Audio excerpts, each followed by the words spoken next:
Assalamualaikum warahmatullahi wabarakatuh. Alhamdulillahi rabbil alamin. Assalatu wassalamu ala sayyidil anbiya'i wal mursalin Sayyidina wa maulana Muhammadin wa ala alihi wa sahbihi ajma'in, amma ba'd. Hadratal kiram, para alim, para ulama, para ustadz, ustadzah, wabil khusus akhinal kiram Bapak Kiai Irsyad Gunawan dari Unit 7 yang akan mengisi tausiah pada pagi hari ini. Yang terhormat kepada Datuk Rio Dusun Lebah Kuwamang, yakni Bapak Jumani.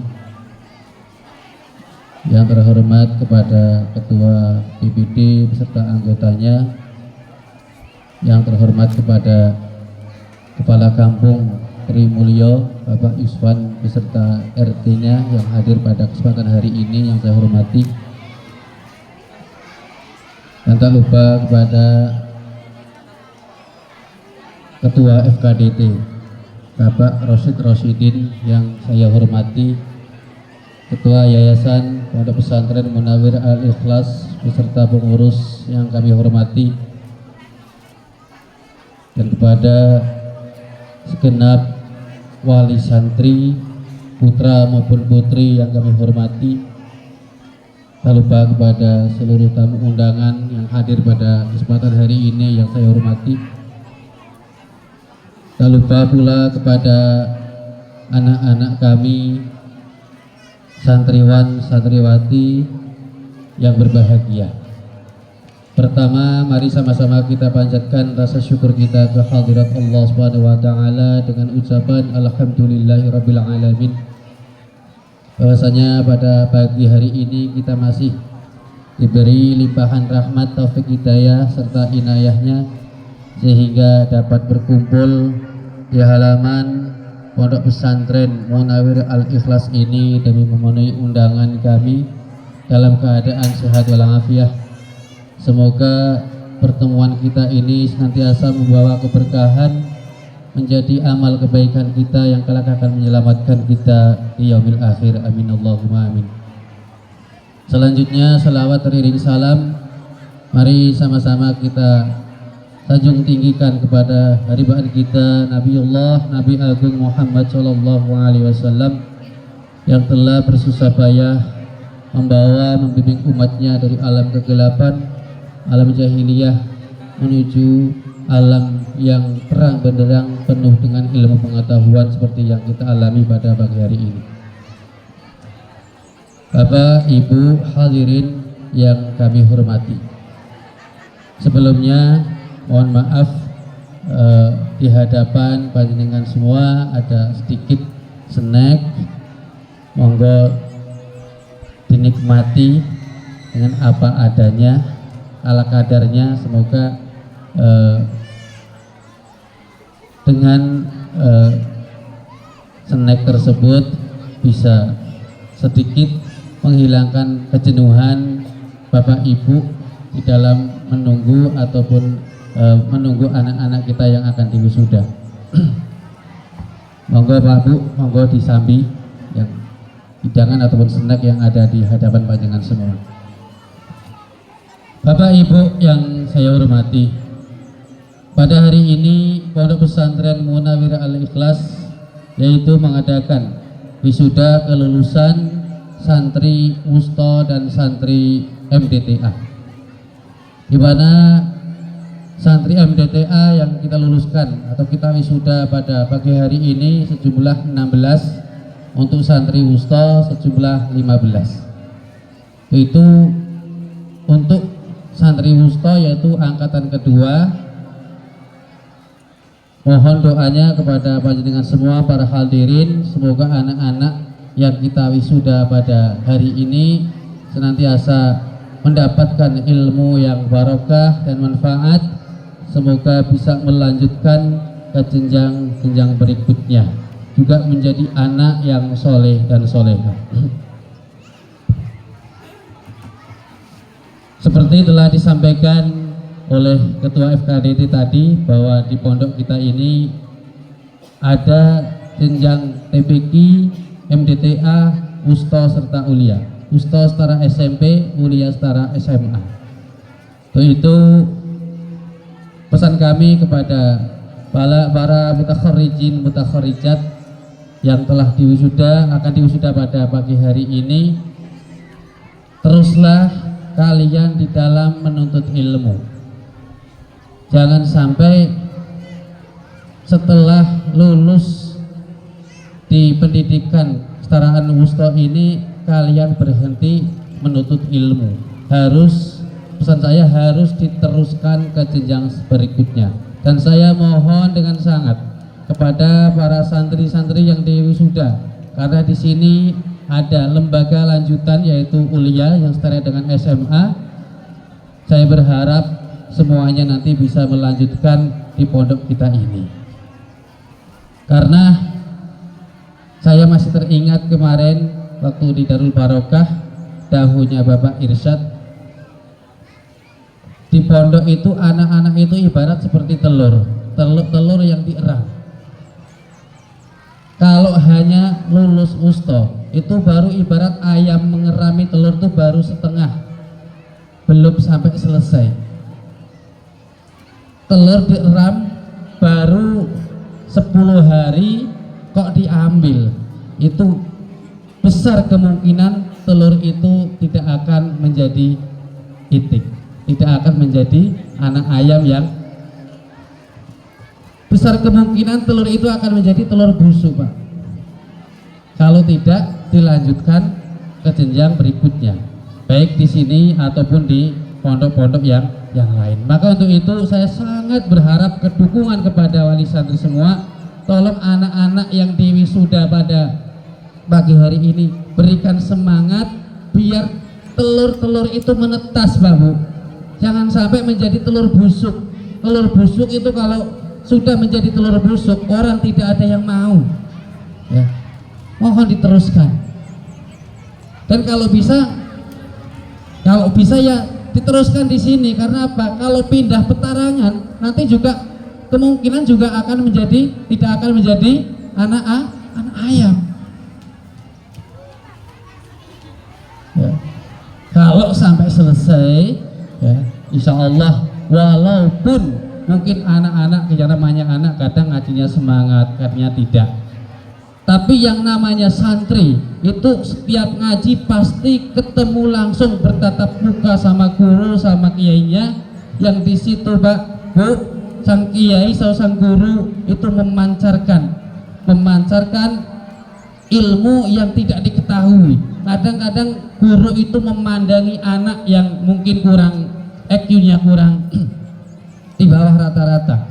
Terus sering di pandangan guru itu nanti akan memancarkan energi positif yang bisa mengangkat anak-anak yang mungkin di bawah rata-rata. Karena apa? Pandangan sang guru kepada muridnya, kepada santrinya itu penuh dengan doa. Jadi mohon sekali nanti agar yang diwisuda pada hari ini juga bisa meneruskan ke jenjang berikutnya, dan yang MDTA juga tidak kemana-mana karena di sini juga sudah ada.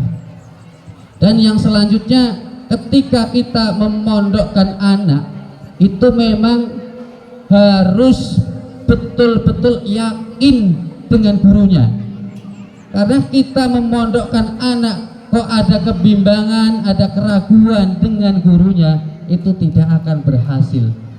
Man lam yaqta'id bijalalati ustadih lam yuflih. Barang siapa yang tidak yakin dengan keagungan seorang guru, maka dia tidak akan berhasil di dalam menuntut ilmu. Itu dalam kajian ilmu agama seperti itu. Maka memang di mana saja nanti anak panjenengan semua mondok harus yakin dengan gurunya, jangan sampai ada keraguan. Makanya doanya seorang guru, doanya seorang wali santri, doanya seorang santri itu harus, ya Allah, tutuplah keburukan, kejelekan guru saya, guru anak saya di pandangan saya, biar kita tetap bisa menganggap bahwa guru kita itu mumpuni. Bapak Ibu yang saya hormati, dan selanjutnya saya pesan kepada wali santri maupun santri untuk salah satu di dalam agar anak-anak bisa mendapatkan ilmu yang barokah, salah satunya adalah harus memakan makanan yang betul-betul halal dan bersih. Jangan sampai anak-anak kita yang kita pondokkan atau orang tua yang mencari nafkah di rumah, biaya yang digunakan untuk membiayai anak-anak kita di pondok itu kecampuran barang-barang yang tidak bersih ataupun tidak halal. Seperti disampaikan atau disebutkan di dalam kitab Ta'lim, Muta'alim, barang siapa yang menuntut ilmu, mencari ilmu, dia yang dimakan makanan yang tidak halal, maka akan dicoba 3 perkara atau salah satu dari tiga perkara. Yang pertama, santri itu akan diwafatkan oleh Allah di usia muda. Itu cobanya berat sekali. Anak-anak yang menuntut ilmu didanai atau dibiayai dari harta yang tidak halal, itu bahaya seperti itu. Persatu, anak-anak atau santri-santri itu akan meninggal dalam usia muda. Itu kita perlu hati-hati betul ketika memondokkan anak. Cobaan yang kedua, bila anak-anak kita, santri-santri kita sampai memakan makanan yang tidak halal di dalam pondok, besok kelak ketika pulang ke rumah akan ditempatkan oleh Allah di tempat atau suatu masyarakat yang masyarakatnya itu sulit diatur. Ya. Nah, ini bahaya. Makanya perlu panjenengan nanti sapi agar berhati-hati untuk selanjutnya di dalam membiayai anak di pondok. Jangan sampai anak kita nanti ketika pulang ke rumah yaitu menghadapi masyarakat yang sulit diatur masyarakatnya. Yang sangat bahaya lagi ini yang nomor 3, Pak. Yang nomor 3 sangat bahaya. Naudzubillah, yakhruju minad dunya bi ghairi imanin. Dia akan keluar dari dunia tanpa membawa iman. Ini yang naudzubillah, summa naudzubillah. Makanya perlu diperhatikan, wanti-wanti kepada para santri, para orang tua, usahakanlah biaya yang digunakan untuk membiayai anak-anak kita ngaji itu betul-betul biaya yang halal atau rezeki yang dihasilkan dari keringatnya kita sendiri. Seperti dawuhnya ulama, orang yang menuntut ilmu yang memakan atau yang dimakan makanan yang tidak halal, kaman bana qasron wa hadama misran, seperti orang membangun satu rumah lalu dia merubuhkan rumah seluruh kota. Artinya anak yang menuntut ilmu dengan dibekali makanan yang tidak baik, jangankan ilmu yang dicari, ilmu yang sudah didapat pun akan hilang. Ya, ilmu yang sudah didapat itu akan hilang. Makanya seperti kaman bana qasran wa hadama misran, seperti orang yang membangun rumah setelah jadi ia robohkan kembali, bahkan tidak hanya rumahnya sendiri yang dirobohkan, satu kota dirobohkan. Ilmunya tidak didapat, bahkan ilmu-ilmu yang sudah didapatkan akan hilang. Mohon pesan dari saya kepada santri dan wali santri, mohon diperhatikan untuk membiayai anak-anak kita yang ada di pondok pesantren supaya betul-betul dana yang kita kirimkan ke anak kita di pondok itu betul-betul harta atau biaya yang halalan thayyibah. Ibu bapak yang saya hormati, mungkin untuk nasihat-nasihat selanjutnya nanti akan disampaikan oleh Yai kita, yaitu Yai Irsyad Gunawan dari Uli 7. Mohon maaf sekali apabila kami di dalam menyambut panjenengan semua kurang berkenan atau kurang enak di hati panjenengan semua, karena acaranya ini kemarin rencananya di dalam gedung, Pak. Ya, acara di dalam gedung kecil-kecilan dengan wali santri ternyata berubah. Saya juga nggak tahu karena sudah terlanjur dibikin mau dipasang di dalam gedung nggak muat, akhirnya kita adakan di luar gedung. Jadi ya mohon mungkin kayak undangan-undangan terlalu mendadak ya Pak Rio ya, mungkin baru maghrib mungkin baru sampai ya. Jadi mohon maaf yang sebesar-besarnya karena berubah-ubah tadi, mungkin keteledoran dari kami para Dewan Asatid, wal Ustadzah, Dewan Pengurus yang karena pada awalnya kita mau mengadakan besar, ternyata mendapat edaran dari Bungo katanya tidak boleh mengadakan wisuda terbuka. Jadi saya ambil kesimpulan positifkan acara diadakan di dalam gedung. Ternyata yang lain-lain acaranya besar. Ya, kami jadi bingung. Ya. Makanya kemarin pun sebagian tarian dari iuran-iuran dari wali santri kami kembalikan karena acaranya sederhana. Ya mohon maaf, mungkin itu yang dapat saya sampaikan. Kurang lebihnya mohon maaf yang sebesar-besarnya. Saya akhiri, wal afu minkum. Assalamualaikum warahmatullahi wabarakatuh.